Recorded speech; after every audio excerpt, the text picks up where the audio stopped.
இவன்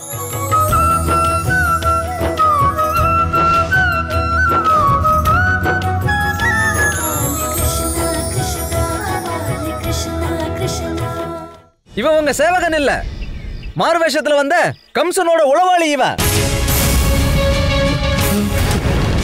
உன்னை கொல்றதுக்காக வந்திருந்தான். இவனை சும்மா விட்டுறாத. ஆனா பிரேத லோகத்தை விட்டு எப்படி வெளியே போக போற? பிரேத அரசர் எல்லா வழிகளையும் அடைச்சிட்டாரு. இனி நிரந்தரமா நீ இங்கேயே தான் வாழ்ந்தாகணும் கிருஷ்ணா. தாரு, நான் என்னோட நம்பிக்கையை எழுந்துட்டேன். உன்னை நான் திரும்ப பாப்பேன்னு நினைச்சு கூட பார்க்கல. கிருஷ்ணன் தான் என்ன அங்க இருந்து காப்பாத்தனா. ரங்கராஜனை நம்புங்க, அவன் கொடுத்த காரியத்தை முடிக்காம திரும்பி வர மாட்டான். நான் உங்ககிட்ட சொன்ன மாதிரி அவன் ஏற்கனவே பிருந்தாவனத்துக்கு புறப்பட்டு போயிட்டான். இனிமே அந்த கிருஷ்ணனால தப்பிக்கவே முடியாது.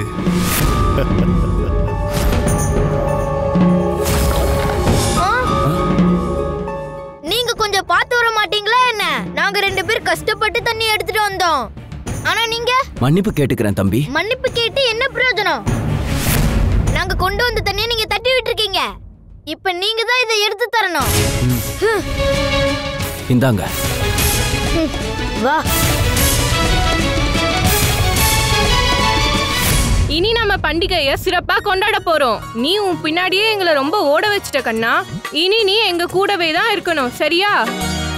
கிருஷ்ணா, நான் அந்த மீசை வச்சிருந்த வியாபாரிய பார்த்தேன்.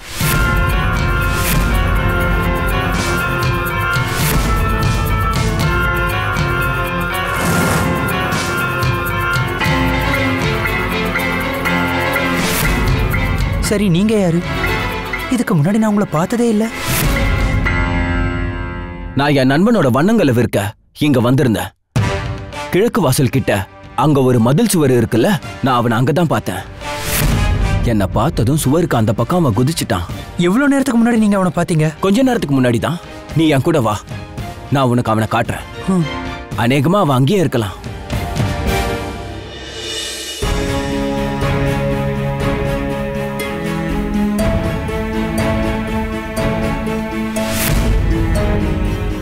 இங்க யாருமே இல்ல. அநேகமா அவன் பயந்து போய் எங்கேயாவது ஒளிஞ்சிட்டு இருப்பான். நீங்க கவலைப்படாதீங்க கிருஷ்ணா. பிருந்தாவன வாசிகளை நீங்களே இங்க இருந்து காக்கும்போது அவங்களை யாராலையுமே எதுவும் பண்ண முடியாது பிரபு. உண்மையை சொல்லணும்னா வண்ண வியாபாரம்லாம் ஒரு வெளிவேஷம்தான். நான் உங்களை தரிசிக்கணும்னு தான் ஆசைப்பட்டேன். கோவர்தன மலையையே யாரு தன்னோட சுண்டு விரலால தூக்குனதுன்னு பார்க்க ஆசைப்பட்டேன். நான் வெறும் ஒரு சாதாரண வண்ண வியாபாரி. நான் உங்களோட பாதங்கள்ல அனைத்து வண்ணங்களையும் அர்ப்பணிச்சு உங்களுடைய ஆசீர்வாதத்தை பெற விரும்புறேன். அதுக்காக நீங்க தயங்க வேண்டாம். அப்படியே வண்ணங்களை பூசணும்னாலும் கால்கள்ல வேண்டாம், முகத்துல பூசுங்க. இல்ல பிரபு, எனக்கு அந்த தகுதியே இல்ல. நான் சேவகன் மட்டும்தான். சேவகர்கள் எப்பவும் அவங்க அரசரோட பாதத்தை தான் தரிசிக்கணும்.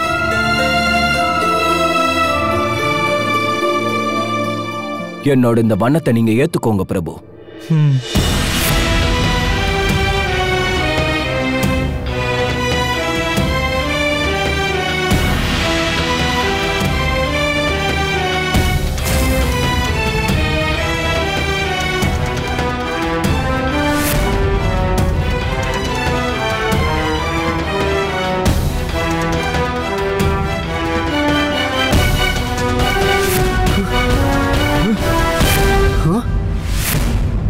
மட்டும் எதுக்கு? இந்த பண்டிகை திருநாள் அதுவுமா கண்ணனு தலையில இருந்து கால் வரைக்கும் வண்ணங்களால நிரப்பணும்.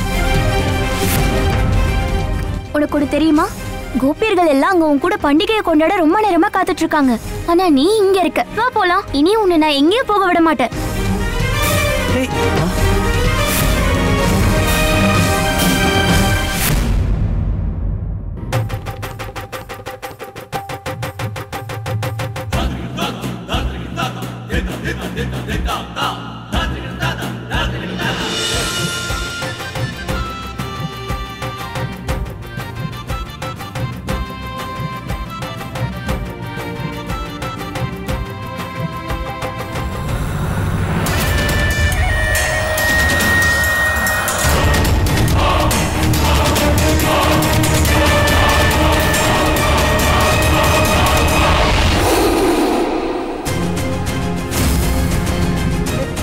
ஏய் ராதா, அங்க ஏன் முட்டாள், உனக்கு கண்ணு தெரியலையா என்ன? பொறுமையா பார்த்து போக மாட்டியா?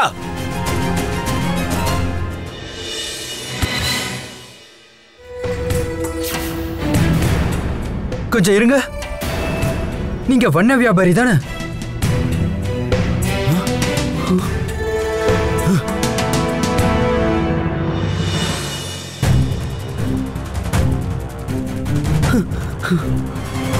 நீ தான் என்கிட்ட சொன்ன அந்த ரங்கராஜால யாரா இருந்தாலும் கொன்னுட முடியும் அப்படின்னு. அவனோட விஷயம் ரொம்ப ஆபத்தானது. யாரா இருந்தாலும் ஒரு நொடியில அவனை கொன்னுட முடியும்னு சொன்ன. அப்படியே இன்னும் தகவல் வரல. இன்னும் அவனால அந்த கிருஷ்ணனை கொல்ல முடியலையா? மன்னிச்சிடுங்க மகாராஜா. ஒருவேளை ரங்கராஜனுக்கு சரியான வாய்ப்பு கிடைக்காம இருந்திருக்கலாம். அவன் ரொம்ப சாமர்த்தியமானவன். அவனோட வண்ணங்கள் எவ்வளவு விஷத்தன்மை வாய்ந்ததுன்னு நீங்களே பாத்தீங்களா மகாராஜா? ஆனா அந்த கிருஷ்ணனை கொன்னதுக்கு அப்புறம் தான் அவனோட உண்மையான சாமர்த்தியம் என்னன்னு தெரிய வரும். கிராம மக்களுக்கு எதுவும் ஆகக்கூடாதுன்னு தான் இவ்வளவு பாதுகாப்பு ஏற்பாடு பண்ணிருந்தோம். ஆனா இவன் எப்படி? அதுதான் எனக்கும் கவலையா இருக்கு. இவ்வளோ காவலையும் தாண்டி ஒருத்தன் உள்ள வந்திருக்கான்னா அவன் சாதாரண ஆளா இருக்க முடியாதுண்ணா. நானே அவனை என் கண்ணால பார்த்தேன். அவன் கம்சன் மாமாவோட உளவாளிதான். பாதுகாப்பை மீறி அவன் எப்படி உள்ள வந்தான் கண்ணா? மாமாவே வாசல்ல நின்னு எல்லாரையும் பார்த்துட்டு இருந்தாரு. அவரு மயங்கினதுக்கு அப்புறம் சுபல் அங்கிருந்து பார்த்துட்டு இருக்கான்.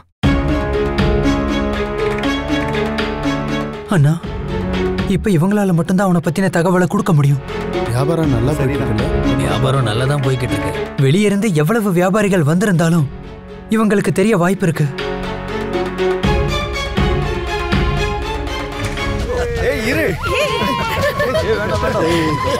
என்ன பண்றேன்னு பாரு.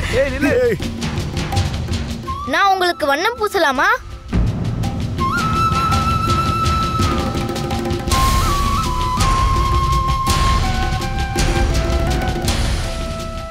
நீங்க இந்த கிராமத்தை சேர்ந்தவர் இல்லையே. இன்னைக்கு பண்டிகை நாள், எல்லாரும் வண்ணம் பூசிக்கணும். ஆமா ஆமா கண்டிப்பா. ஆனா அதுக்கு முன்னாடி நான் உனக்கு வண்ணம் பூசி விடலாமா? சரி.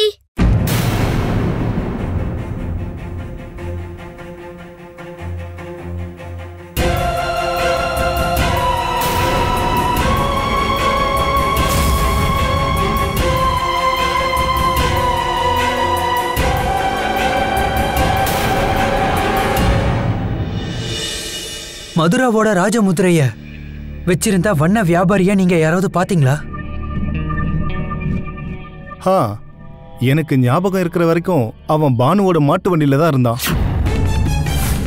அவங்க 2 பேருக்குள்ள கட்டணத்தை பத்தி ஏதோ வாக்குவாதம் நடந்துச்சு.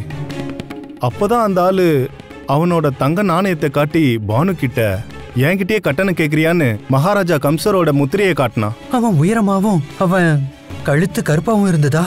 இல்ல, அவனுக்கு பெரிய மீசை இருந்தது. கன்னத்துல ஒரு மச்சமும் இருந்தது. அவனுக்கு பெரிய மீசை இருந்தது, கண்ணத்துல மச்சமும் இருந்தது.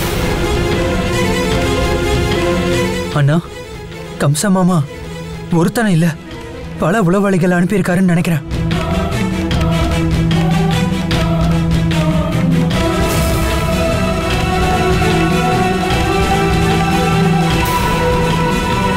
அண்ணா, உங்களுக்கு என்ன தோணுது? மக்கள் பண்டிகையை கொண்டாடுறதை நிறுத்திடலாமா? இப்ப எல்லாரையும் பாதுகாக்கிறது தானே சரியானதா இருக்கும். இல்ல கண்ணா, நம்ம கிராம மக்கள் இந்த பண்டிகைக்காக ரொம்ப நாள் காத்துக்கிட்டு இருந்தாங்க. இந்த முறை ஏற்பாடுகள்லாம் ரொம்ப பிரம்மாண்டமா பண்ணிருக்காங்க. அவங்க சந்தோஷத்தையும் கொண்டாட்டத்தையும் நம்ம கெடுத்துடக்கூடாது. ஒருவேளை இந்த மாட்டு வண்டிக்காரரை யாராவது சும்மா கூட மிரட்டிட்டு போயிருக்கலாம் இல்லையா? கண்ணா,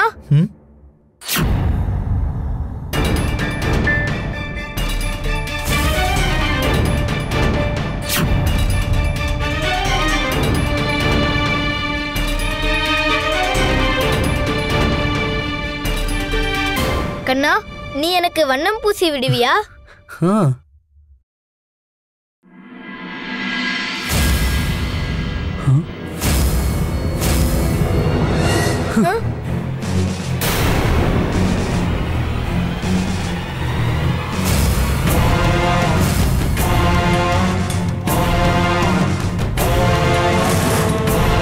இந்த வண்ணத்தை உனக்கு கொடுத்தது யாரு? சொல்லு, சீக்கிரமா அவங்க கிட்ட என்ன கூட்டிட்டு போ.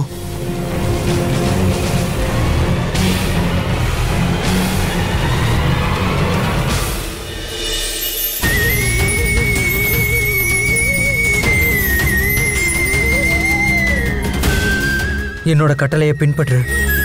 உன் எஜமா கிட்ட என்ன கூட்டிட்டு போ.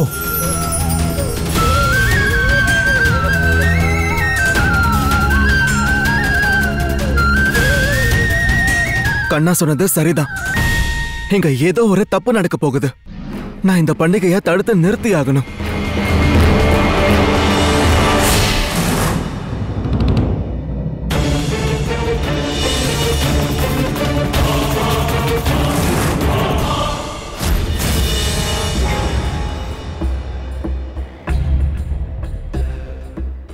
நீ என்ன உன்னோட எஜமா கிட்ட கூட்டிட்டு போறியா? என் எஜமா எனக்கு வழிகாட்டிக்கிட்டு இருக்காரு. எனக்காக பாதையில தடயங்களை விட்டுட்டு போயிருக்காரு.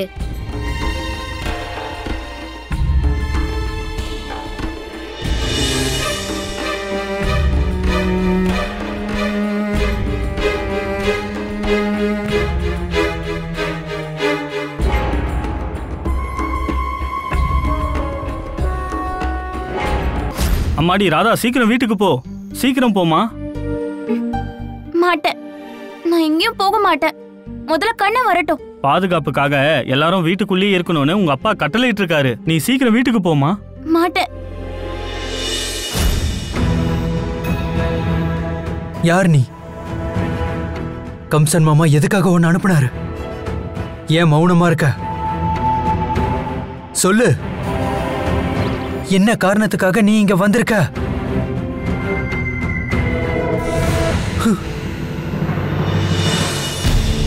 வண்ணத்தால உருவான மனிதனா? பிரபு, எழுந்துரு. உனக்கு என்னாச்சு? எழுந்துரு. உன்னதான்.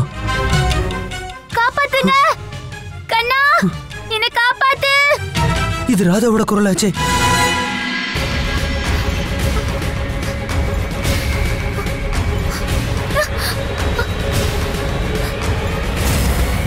கண்ணா, என்ன காப்பாத்து.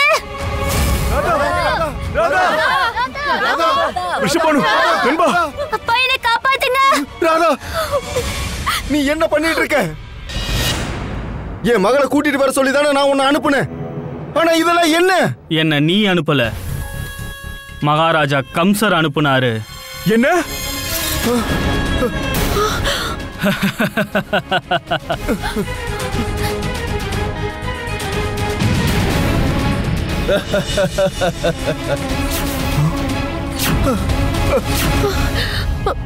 இந்த விஷ வண்ணங்களை வச்சு கிருஷ்ணனை கொல்றதுக்காக இங்க அனுப்புனாரு. இல்ல இல்ல, ஒருபோதும் உன்னால அதை பண்ண முடியாது துஷ்டா. நீ எங்க இருக்க கிருஷ்ணா? என் முன்னாடி வா, இல்லனா இந்த வண்ணத்தை உன் ராதா மேல பயன்படுத்துவேன். நீ என்னோட மகளை எதுவும் பண்ணிடாத. இவ்வளவு ஆர்வமா என் மேல என்ன வண்ணத்தை பூச விரும்புற?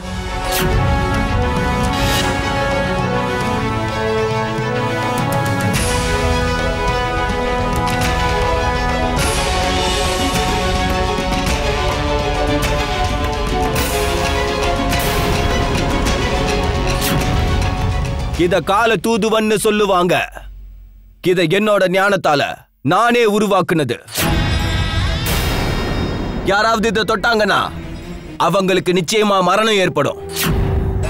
ஒரே நொடியில இது யாரையும் பஸ்பமாக்கிடும். இப்ப பண்ண வேண்டியதெல்லாம் ஒண்ணுதான். உன்னோட லீலைகளை இது எவ்வளவு நேரத்துல அழிக்குதுன்னு பாக்கணும் கிருஷ்ணா. நல்லா யோசிச்சுக்கோ. முடிவு உன் கையில தான் இருக்கு. உன் மேல இல்லனா ராதா மேல இத பயன்படுத்த வேண்டியதா இருக்கும். என் மகளை எதுவும் பண்ணிடாத. முதல்ல நீ ராதாவை விடுவிச்சிரு.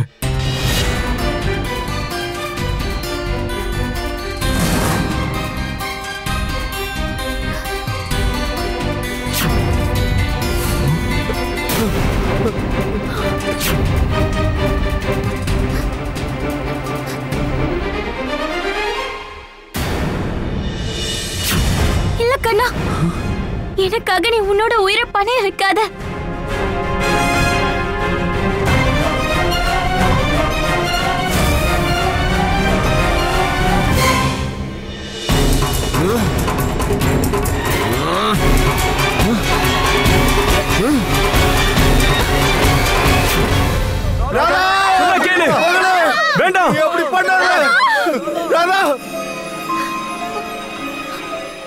கண்ணா, இவன் பொய் சொல்லிட்டு இருக்கான்.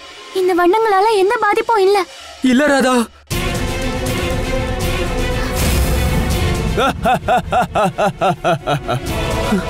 சில நொடிகளே இவ பஸ்பமாக போறா. உன்னால காப்பாத்த முடிஞ்சா இவளை காப்பாத்திக்கோ. அவனை தப்பிக்க விடாதீங்க, புடிங்க.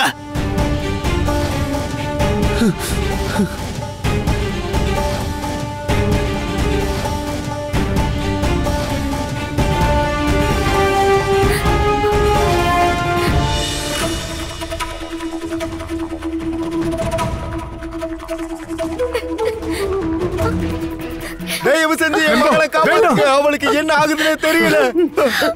அவளை காப்பாத்துங்க நண்பா. விஷபானு நண்பா, அவளை காப்பாத்து.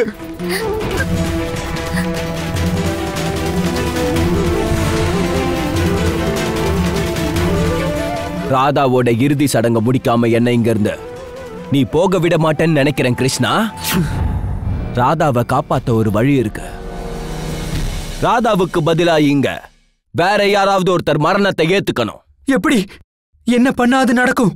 அவங்க அவளை தொடணும். இந்த விஷயம் ஒருத்தர் உடம்புல இருந்து இன்னொருத்தர் உடம்புக்கு அவங்கள தொடுறது மூலமா முழுசா பரவிடும். இவளை யாராவது தொட்ட உடனே அது இவளோட உடம்பு விட்டுட்டு அவளை தொட்டவங்களோட உடம்புக்குள்ள போயிடும்.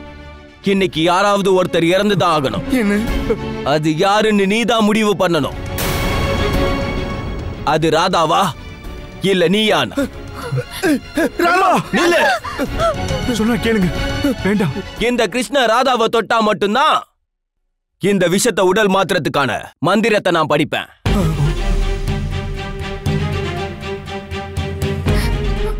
ராதாவோட உயிரை நீ காப்பாத்த மாட்டியா கிருஷ்ணா? அவளை இப்படியே இந்த இடத்துல நீ பஸ்பமாக விட போறியா? நீ ராதா மேல வச்சிருக்க அன்பு இவ்வளவுதானா?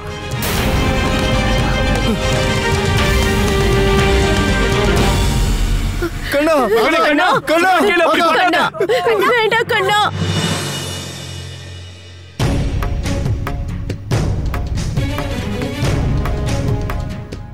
இப்ப அதிக நேரம் இல்ல, சீக்கிரமா போய் அவளை தொடு.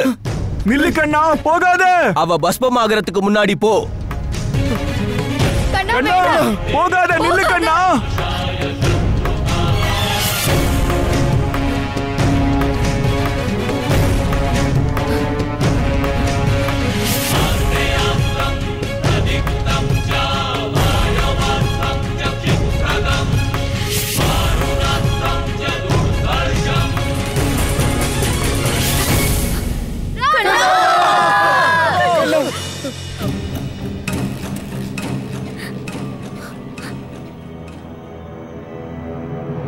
எனக்காக நீ உன்னோட உயிரை கொடுத்திருக்க.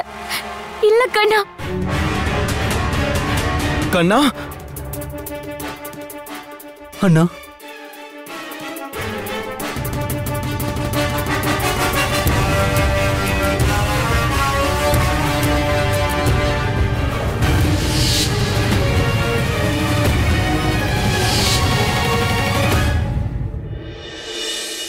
எனக்கு புரியுது கண்ணா.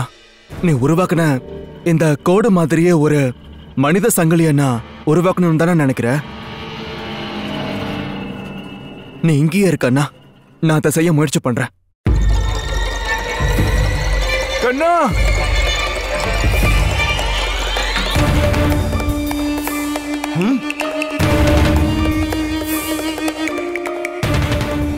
அப்பா சீக்கிரம் வந்து என் கையை பிடிங்க.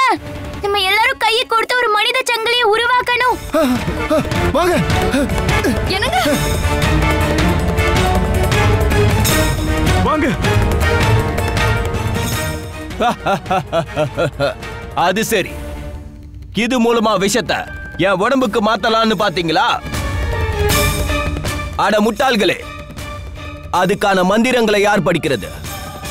மந்திரத்தை உச்சரிக்காம இந்த விஷத்தை உடல் மாற்ற முடியாது.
பண்டிகை கொண்டாட்டத்துல இருந்த பிரச்சனைக்கு தீர்வு கிடைச்சிருச்சு. கண்ணனுக்கு தான் நன்றி சொல்லணும். ஆமாமா, நீ சொல்றது உண்மைதான். அந்த ரங்கராஜ் நம்மளை கஷ்டப்படுத்துறதுக்கு எல்லா ஏற்பாடுகளையும் பண்ணான். எப்போ என்ன நடக்குமோன்னு நினைச்சு மனசுக்கு ரொம்ப பயமா இருக்கு. கவலைப்படாத, எல்லா பிரச்சனையும் முடிஞ்சிருச்சு.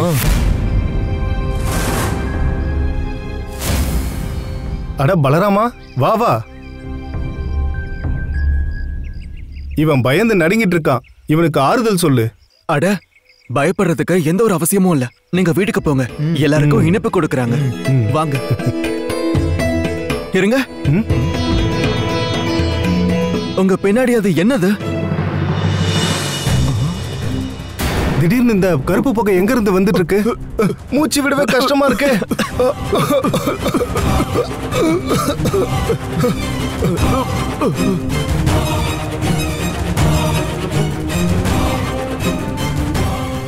யசோதா, கண்ண ராதாவோட உயிரை காப்பாத்துனதுக்காக நன்றி சொல்லிட்டு போகலான்னு வந்தேம்மா. ஆனா நீங்க என்னன்னா எனக்கு விருந்து கொடுத்துட்டு இருக்கீங்க. என்ன இருந்தாலும் என் முன்னாடி வச்சிருக்கீங்களே இந்த இனிப்பு, இது எனக்கு ரொம்பவே பிடிக்கும்மா. இந்த இனிப்பு உங்களுக்கு எவ்வளவு பிடிக்கும்னு எனக்கு ரொம்ப நல்லாவே தெரியும் விஸ்வானண்ணா. அதனாலதான் நான் உங்களுக்காகவே விசேஷமா இந்த இனிப்புகளை பண்ணி வச்சிருக்கேன். கோச்சுப்படாம எடுத்து சாப்பிடுங்க. நான் போய் உங்களுக்கு குடிக்க தண்ணி கொண்டு வரேன்.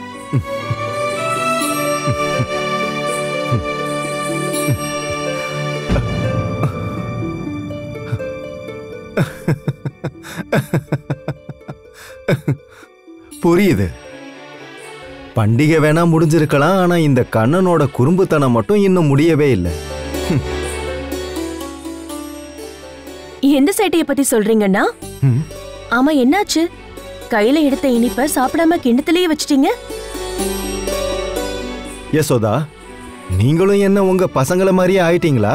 இல்ல நீங்க கொடுத்த மண்ணாலான லட்டுவை சாப்பிடுறதுக்கு நான் என்ன முட்டாள்னு நினைச்சிட்டு இருக்கீங்களா? நீங்க என்ன சொல்லிட்டு இருக்கீங்க விஸ்வானண்ணே? லட்டுவை நல்லா பாருங்க, அது சாதாரண லட்டு தான். அது மட்டும் கிடையாதுண்ணா. நான் உங்ககிட்ட போய் இப்படி எல்லாம் நடந்துக்குவேனா சொல்லுங்க? அட ஆமா. ஆனா யசோதா, நான் இத கையில எடுக்கும்போது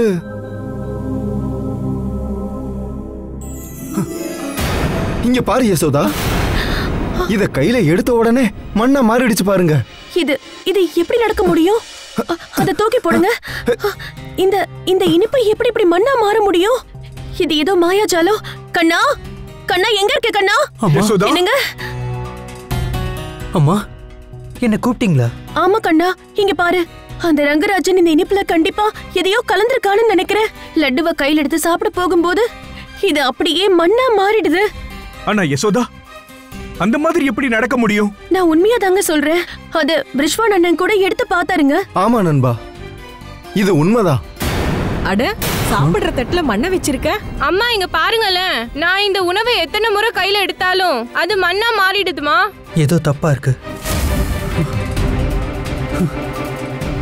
மகனே கண்ணா, நீ எங்க போயிட்டு இருக்க? என்ன, உனக்கும் அப்படிதான் நடக்குதா? எனக்கும் அதே பிரச்சனை தான். யாரோ என் மேல மாய மந்திரம் போட்ட மாதிரி நான் அப்படியே மயங்கி போயிருந்தேன். அப்புறம் நான் இனிப்பு சாப்பிடும்போது அந்த இனிப்பு அப்படியே மண்ணா மாறிடுச்சு. இது எப்ப நடந்தது? நீங்க அப்போ எங்க இருந்தீங்க? நான் தீனா கூட யமுனை நதிக்கு போயிருந்தேன். அங்க நாங்க பலராமனை கூட பார்த்தோம். அங்க என்ன நடந்தது? ஏதாவது ஞாபகம் இருக்கா? அங்க ஏதோ புகை மூட்டமா, எனக்கு எதுவும் சரியா ஞாபகம் இல்ல.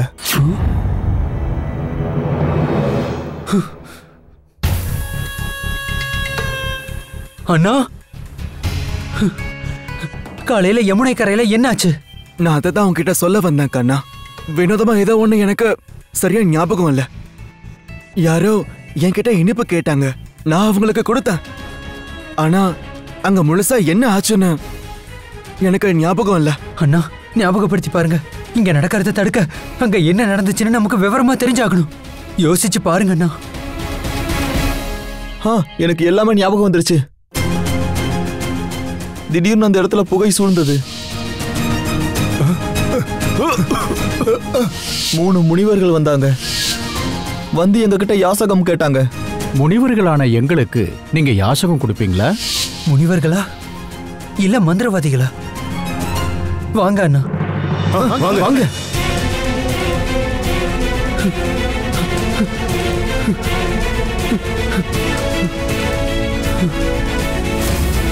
இங்க பாருங்க, அந்த முனிவர்களோட யாசக பாத்திரம்.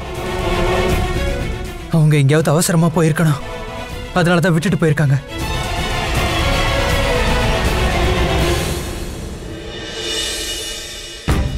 இந்த ருத்ராட்ச மாலை இதையும் விட்டுட்டாங்க.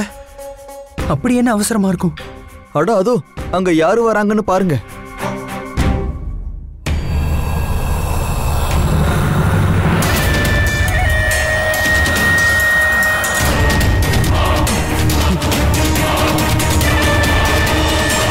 இவங்க தான் அந்த மாய துறவிகள். கிராமத்துல பிரச்சனையை உருவாக்கிட்டு இங்க ஒளிஞ்சிட்டு இருக்கீங்களா? உங்களோட துஷ்ட செயல்கள்ல இருந்து நீங்க இன்னும் திருந்தவே இல்லையா? எங்களோட குரு இப்பதான் உங்க எல்லாரையும் சபிச்சிருக்காரு. அப்பவும் இன்னும் உங்களுக்கு புத்தி வரலையா? நீங்க என்ன சொல்றீங்க முனிவரே? சாபமா? எதுக்காக?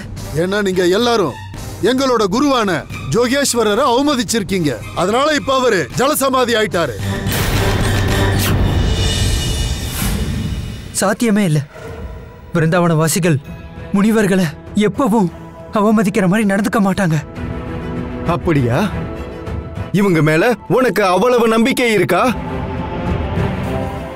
அப்போ இவங்க கிட்டயே கேளு.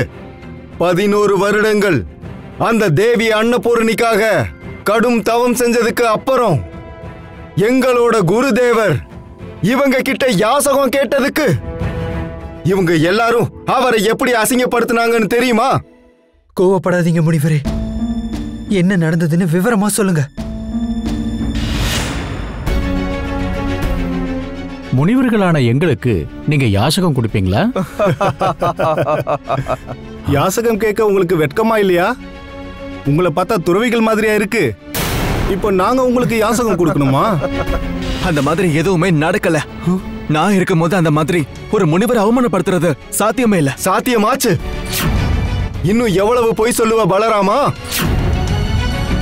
நீ அப்படி பண்ணலைனா எங்களோட குருதேவர் உங்களை சபிச்சிருக்கவே மாட்டாரு. நீ எங்க குருதேவர் கிட்ட நடந்துகிட்ட விதம் மன்னிக்கவே முடியாதது பலராமா. எதுக்காக எங்களை கேலி பண்றீங்க? நாங்க இப்போ எங்க வயிற்று பசிய போக்கிக்க தான் உங்ககிட்ட யாசகம் கேட்டோம். இப்படிலாம் சொன்னா நீ கேட்க மாட்ட. குருதேவா, இத பாரு துஷ்டனே, இனிப்பு என்ன உனக்கு ஒரு பிடி அரிசி கூட கொடுக்க மாட்டேன். உனக்கு அவ்வளவு பசி இருந்தா இந்த மண்ணை சாப்பிடு. எங்க கிராமத்தோட மண்ணு ரொம்ப புனிதமானது. இத சாப்பிட்டாலே உன் பசி போயிடும், புரியுதா? இவ்வளவு ஆணவமா? உனக்கு இவ்வளவு அகங்காரமா? நான் இந்த மண்ணையே சாப்பிட்டுக்கிறேன். நான் இப்போ உங்களை சபிக்க போறேன். இதுக்கப்புறமா உங்க பிருந்தாவன வாசிகளால எதையுமே சாப்பிட முடியாது. எந்த மண்ணை நீ இவ்வளவு புனிதமானதுன்னு சொல்றியோ, இனி அதே மண்ணை தான் எல்லாரும் சாப்பிட வேண்டியதா இருக்கும்.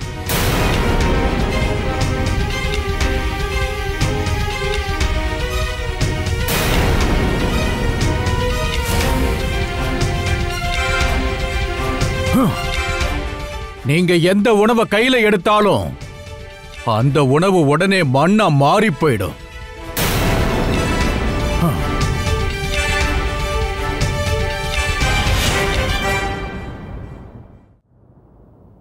அந்த புகை எங்க இருந்து வந்ததுன்னு உங்கள யாருக்காவது ஞாபகம் இருக்கா? இந்த முனிவர்கள் புகை வந்ததுக்கு அப்புறம் தானே இங்க வந்தாங்கன்னு சொன்னீங்க. ஆமா, அந்த புகை வந்த அப்புறம் தான் நாங்க எங்களோட நினைவுகளை இழந்துட்டோம். ஆமாமா, அது உண்மைதான். ஏன்னா இந்த மாதிரியான காரியத்தை நாங்க எப்பவும் பண்ண மாட்டோம். கண்டிப்பா ஏதோ ஒரு மாய சக்தி தான் எங்களை இந்த மாதிரி செய்ய வச்சிருக்கு. உங்களோட அகங்கார செயலுக்கு மாய சக்திகள் மேல பழி போடாதீங்க, புரிஞ்சதா? நாங்களும் தானே அப்போ உங்க கூட அந்த இடத்துல இருந்தோம். அதனால எங்களுக்கு எந்த பாதிப்பும் ஏற்படலையே. ஒருவேளை இப்படி கூட இருக்கலாம் கண்ணா. நம்ம கிராம மக்களை மட்டும் பாதிக்க அந்த புகையை உருவாக்கி இருக்கலாம். இதுக்கு முன்ன இந்த மாதிரி நடந்ததே இல்ல கண்ணா. யாரோ புகையால எங்களை கட்டுப்படுத்திருக்காங்க. அதனாலதான் சாபத்துக்கு ஆளாகிற அளவுக்கு நாங்க இவ்வளவு பெரிய காரியத்தை பண்ணிருக்கோம். ஒருவேளை நீ சொல்றது உண்மையா இருந்தா அந்த காரியத்தை யார் பண்ணி இருப்பாங்க? அந்த புகைய யார் இங்க அனுப்பி இருப்பாங்க? கம்சா, யுத்தத்தை பலத்தாலையும் பராக்கிரமத்தால மட்டும் இல்ல, சில சமயங்கள்ல புத்திசாலித்தனத்தாலையும் ஜெயிக்கலாம். ஒருவேளை அசுர சக்திகள் தோத்துடுச்சுன்னா ஒரு சிறந்த முனிவரோட சக்தியை உபயோகப்படுத்துறது தப்பே இல்ல. பசிக்கு முன்னாடி மனுஷன் உதவியற்றவங்களாவும் பலவீனமாவும் ஆயிடுவாங்க. அந்த வயிற்று பசிய போக்கிக்க மனுஷங்க எந்த வேலையும் செய்ய தயங்க மாட்டாங்க. பசியா? பசி அப்படின்னு அந்த பிருந்தாவன மக்களை காப்பாத்துறதுக்காக அந்த கிருஷ்ணர் ரொம்ப கஷ்டப்பட போறான்னு நீங்க சொல்ல வர்றீங்களா குருதேவா? அப்படி இருந்தா இன்னும் ஒரே மாசத்துக்குள்ள மொத்த பிருந்தாவன மக்களும் கண்டிப்பா மரணத்தை சந்திப்பாங்க. அவங்களுக்கு 1 மாத அவகாசம்லாம் இல்லையே கம்சா. பிருந்தாவனவாசிகள் பசியில தவிக்க போறாங்க. அதுவும் இப்போதிருந்தே. அந்த பசி எப்படி இருக்கும்னா, அந்த மொத்த பிருந்தாவனவாசிகளும் பசிய பொறுத்துக்க முடியாம பிருந்தாவனத்தை விட்டு ஓடிடுவாங்க. பிரமாதம் குருதேவா, பிரமாதம்.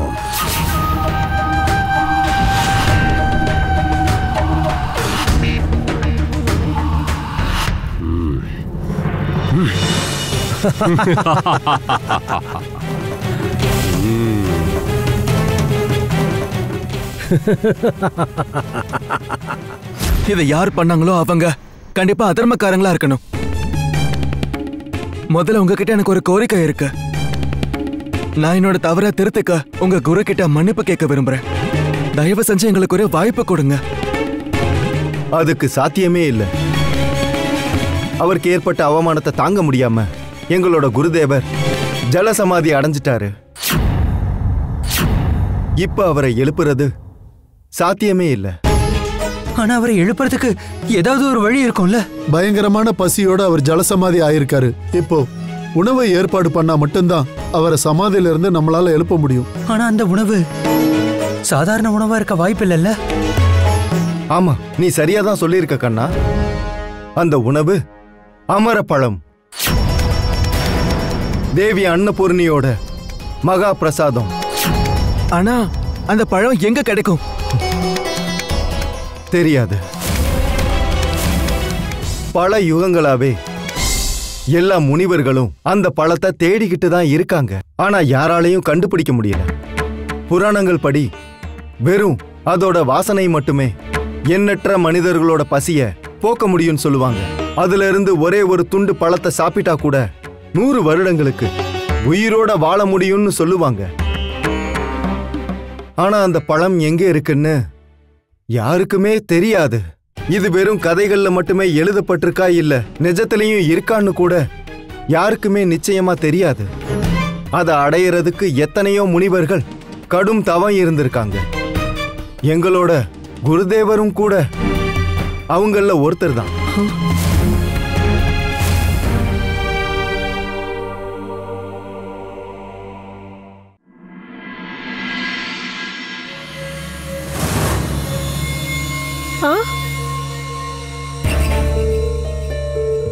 அட, நீ என்ன பண்ணிட்டு இருக்க? மண்ணை சாப்பிட்டுட்டு இருக்க? கொஞ்ச நேரம் பொறுமையா இருக்க முடியாதா? இத சாப்பிட கூடாது. அம்மா, சாப்பாடு கொடுங்கம்மா, எனக்கு ரொம்ப பசிக்குது. காலையில இருந்து நான் எதுவுமே சாப்பிடல. மண்ணு சாப்பிடுற பொருள் இல்ல செல்லம். இங்க பாரு, நீ கொஞ்சம் பொறுமையா இரு. கிருஷ்ணனும் பலராமனும் போயிருக்காங்கல்ல, அவங்க கண்டிப்பா ஏதாவது உணவு ஏற்பாடு பண்ணிட்டு திரும்பி வந்துட்டு இருப்பாங்க.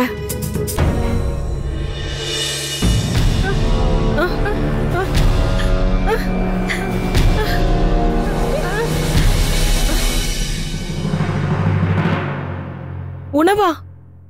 எனக்கும் கொஞ்சம் குடு மகனே. எனக்கும் இப்ப ரொம்ப பசியா இருக்கு.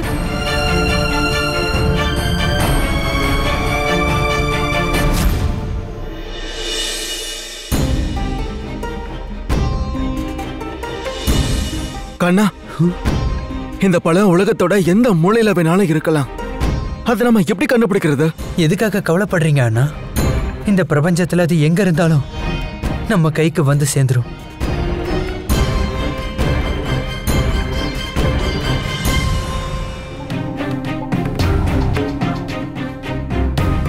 அந்த அமரப்பழத்தை எனக்கு காட்டு. அது எந்த இடத்துல இருக்கு?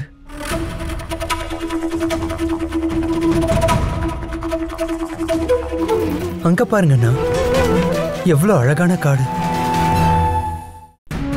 அந்த புற்களை பாருங்க, மூங்கில்களை மாதிரி பெருசா வளர்ந்துருக்குல்ல. மிருகங்களுக்கு அது எட்டவே எட்டாது. அப்படி இருந்து எதுவும் பசியோட இல்ல. சிங்கமும் மானும் ஒன்னா சுத்துறத பாருங்க. எதுவும் எதையும் வேட்டையாடல. எதுவும் அங்க பசியோடவும் இல்ல. அந்த பழத்தோட வாசம் மட்டுமே எண்ணற்ற மக்களோட பசிய போக்கிடுமா. நம்ம சீக்கிரம் போலாம். நீங்களுமா? ஆமா, நானும் தான். நானும் உன் கூட வரேன். தெரிஞ்சோ தெரியாமலோ இந்த தப்ப நான் தானே பண்ண. அதான் நானும் வரேன்.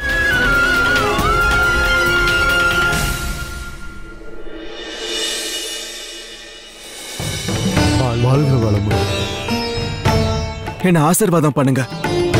முனிவர் கிட்ட மன்னிப்பு கேட்க நாங்க அமர பழத்தை எடுத்துட்டு வர போறோம்.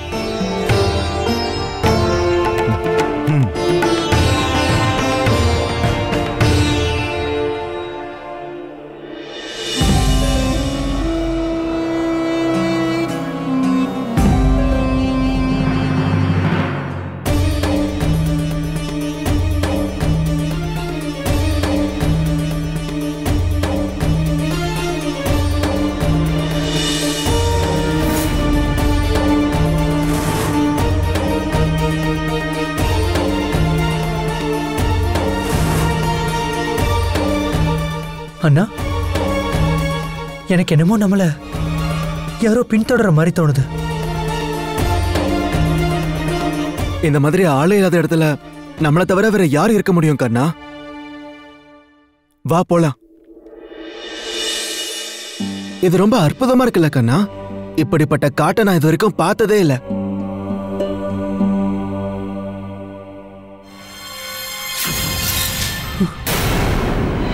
அண்ணா,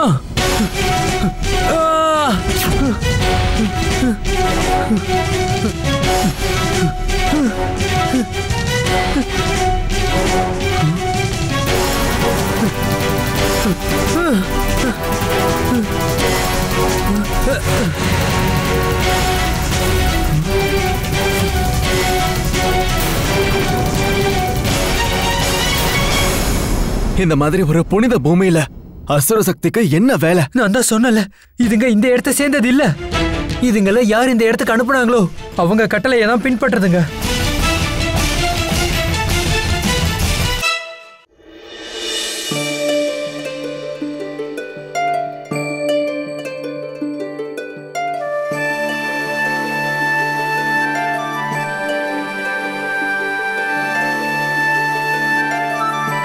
அண்ணா, அங்க பாத்தீங்களா? அமரப்பழத்தோட மரம் எவ்வளவு அற்புதமா இருக்குல்ல. இங்க இருக்கிற எல்லா உயிரினங்களும் இந்த வாசத்திலே அதுங்க பசிய தணிச்சுக்குதுங்க.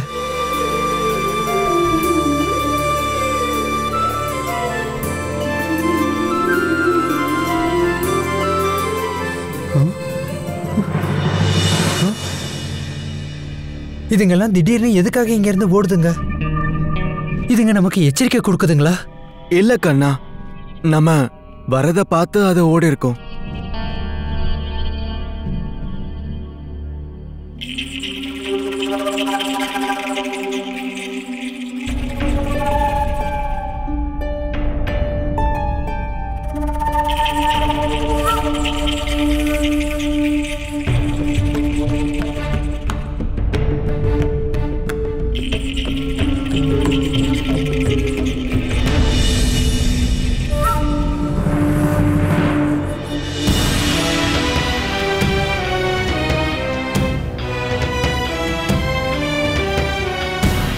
இந்த புகை எப்படி?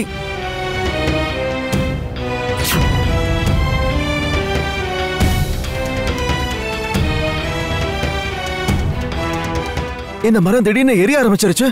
ஒருவேளை அந்த சாபத்தால இருக்குமோ? அப்படி இருந்தா நம்மளால இதை எடுக்கவே முடியாது.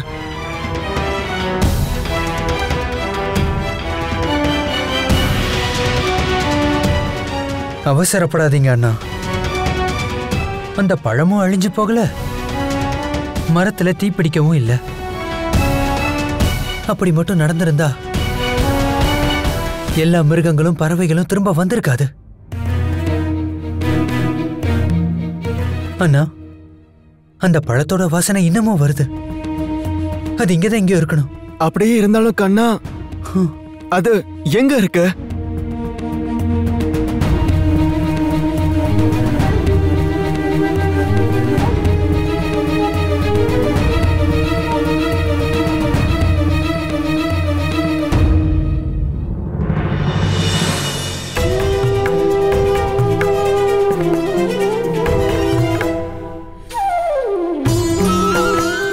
உங்களுக்கு புரியுதா அண்ணா? இது மரம் இல்ல, அமரப்பழத்தோட விதை. நாம இதை இப்ப விதைக்கணும். அப்புறம் இதுல இருந்து தான் நமக்கு அந்த பழம் கிடைக்கும்.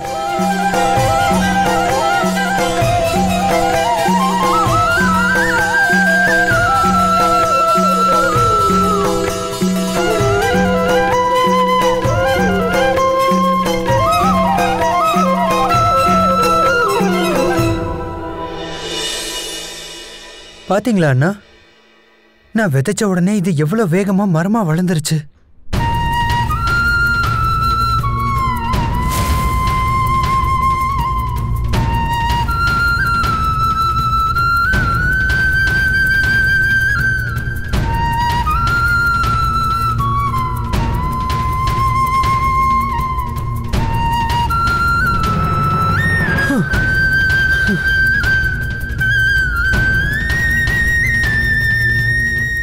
கண்ணா, இது அதோட சக்தியின் பாதிப்பு.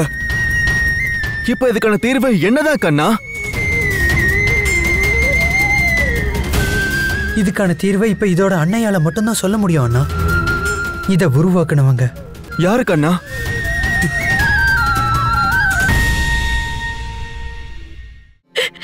என்னால இந்த பசியை தாங்க முடியல.